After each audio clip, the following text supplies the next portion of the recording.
Effective April 1st, 2013, and for probably a long time thereafter, McAllen residents are required to conserve water or face fines for not complying with the city's Stage 2 mandatory water conservation and drought contingency plan. Stage 2, the primary change from going from 1 to 2 is the fact that we will be leaving a voluntary conservation stage and going to mandatory conservation, which means that our citizens and commercial establishments will only be able to irrigate their lawn and landscaping on certain days of the week and certain times of the day. Take a look at this map. Where you live determines your assigned irrigation days. The map is broken down into 6 zones. For instance, if you live north of Dolana and west of 10th Street, you pertain to Zone 1 and can only irrigate on Sunday and Wednesday between 6 p.m. and midnight or from midnight to 10 a.m. Starting April the 1st, people will be cited if they are not in compliance with the days that they're supposed to irrigate or the time that they're supposed to irrigate. The city's code compliance officers will issue citations. The goal here is compliance, not enforcement.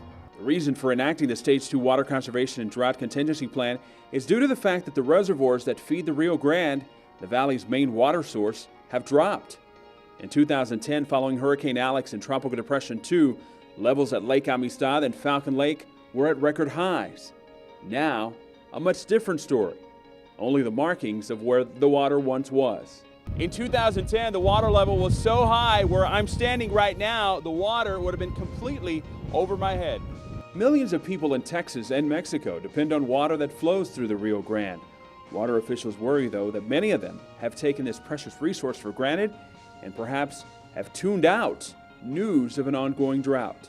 Human nature kind of dictates that we become complacent because we hear it and hear it and hear it. You turn on your television or you go on the internet and you hear drought. And so it almost becomes part of life.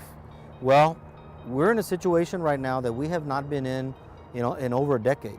Enacting Stage 2, Rodriguez says, is a prudent and responsible thing to do. The best advice for everyone is to comply and to hope for rain. The rain will dictate how long we'll be in Stage 2. It could be several months. It's probably going to be more than a year, and it could be several years.